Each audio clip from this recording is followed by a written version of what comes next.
Here we are down on Fife coastal path on a glorious evening, late summer, and some of you may recognise it already. This is Aberdour, and indeed this part of Aberdour is known as the Fife Riviera. There's the harbour. Whoops, nearly fell off the rock there. And we're coming round to a gorgeous wild rose bush here. Now these are unmistakable, you can't miss a wild rose. They have these beautiful flowers, they're absolutely gorgeous. And earlier in the year, even still now, you can pick the petals and do crystalline rose petals, which will keep all year, and they're beautiful. But take care, if you pick them all and wreck the flowers, then you will not be able to harvest wonderful rose hips later in the year. So leave, like everything else with foraging, leave some and get the benefits yourself and for others later. So they're not very red yet, but they will be. They're coming along soon. And any rose hips will make a beautiful syrup or a rose hip soup, which we really enjoy making. Some are quite bulbous like these ones, and some are more narrow, and they do have different flavours, but we just use a mix for the soup and they're really delicious. So look out for the wild roses. They're often around the Fife beaches, and of course foods like this, growing wild on the beach, they're well away from any people or picnickers or dogs, so that you know you're safe getting something lovely and clean as well as healthy and fun.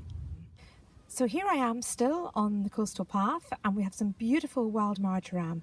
Delicious fresh, delicious dried, and you have some lovely savoury herbs for all year round. They're very beautiful, they're unmistakable, and they're delicious. Delicious with fish dishes, tomato, vegetarian dishes, a real must in our kitchen.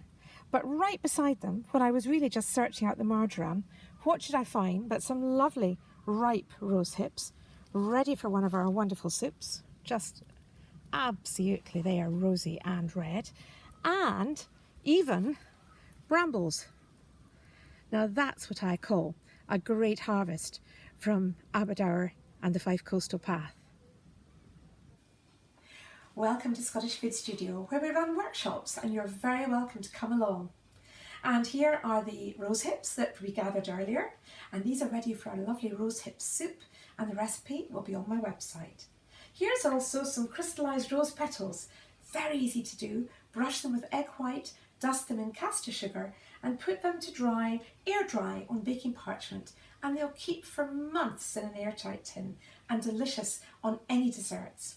So that's lovely too, but here we are on the coast, so we were going to do some seafood today, and I've got 3 recipes from the coast and country here, using herring and using trout.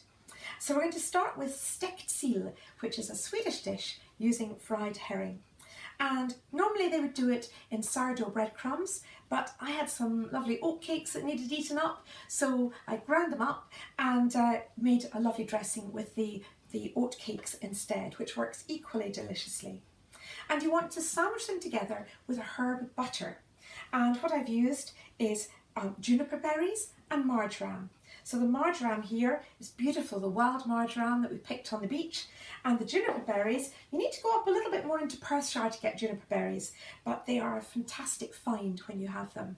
Interestingly enough, a lot of people think that the deer grazing has diminished our juniper berry supplies, but we have a tiny croft in Sweden where there's 30,000 moose, tens of thousands of deer, and tens of thousands of juniper berry bushes. So I think, like chanterelles, actually they need animals grazing, and that helps the landscape. So sustainable farming is the answer for a lot of our foraged ingredients. So we've got the 2 in the butter, makes a lovely butter, and I've sandwiched together the herring fillets, pan fried them in some summer harvest rapeseed oil, and when they're cooked you get that lovely herby spice butter in the middle, and there they are, perfect, with some red onion, and served with some new potatoes is delicious.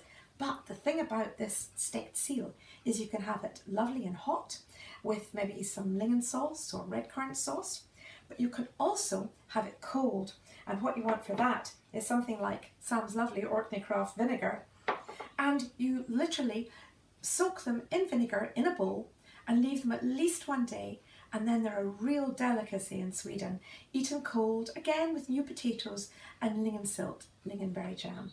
So a really delicious dish at any time of day, hot or cold with the vinegar.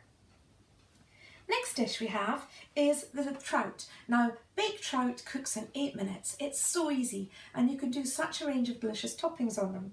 And what I've got here today is my own pesto. Now, we're past the season for these garlic leaves, but that's the thing about foraging. There will be gluts at certain times. You need to think about how you can preserve things. So we have got preserved watermint here, preserved marjoram, the juniper berries, dried mushrooms. We've got blackcurrant jam, all these different things. You gather and you make the most of them when they're about. So for my pesto, I've got the garlic leaves with some Supernature rapeseed oil, an Isle of Mull cheese, nothing continental here, lovely fine Isle of Mull cheese. And we don't have any hazelnuts round about here in Fife, but you can pick either hazelnuts wild, or you might like to choose cashew nuts or pine nuts. And mine is actually using macadamia nuts because I have a friend over from Hawaii who gave me a present of them. So we've got the Isle of Mull, the rapeseed oil, the wild garlic leaves, and actually macadamia nuts. Blitz them, spread a little on top, a few knobs of butter, little sprinkling of lovely sourdough breadcrumbs, 8 minutes, and you've got a fabulous meal. And I've used a little bit of my juniper butter to cook off my chanterelles. A lucky little find here, as you can see. Last but not least, I've got a spiced cured herring dish. Now, I love herring and it's very good for us. And funnily enough, there was an Orkney doctor once that made it to the newspapers because he prescribed eat more herring to his patients. So very appropriate that for an Orkney festival, we have this cured herring dish. Now you can either cure your own herring, use your granny's soused herring recipe, or you can buy these tubs of herring. But whatever you do, drain off that cooking liquor, that infusion. When you buy a tub, get rid of that vinegar and get going with a lovely craft vinegar instead. Use muscovado sugar, that's another trick. The recipes are on the website. And what I've used is the wild watermint, which as you can see is beginning to dry here and it's going to be hanging up to dry further. The wild watermint, juniper berries, a few red peppercorns, some red onion, and it's absolutely delicious, all infused. Don't eat it the first day, you've got to leave it at least 1 day to really infuse, and that's lovely with a baked potato, or if you're Nordic, as a breakfast dish. Really delicious. So, I think that's what we've got here today. Oh, I've also got some dill seeds from last year, and dill seeds are also beautiful in this spiced cured herring. I've used some brambles, but if you had wild raspberries or some other wild berries, that would be delicious as well. So ring the changes, vary it, depending on what you've got, what's in season, and enjoy. And this particular Foraging Scotland has been supported by Leader and Scottish Natural Heritage. It's a pleasure to be part of the festival, and I hope it's inspired you to forage safely, forage knowledgeably, and get a good book if you need some guidelines, because if you're not sure, don't eat it. Enjoy!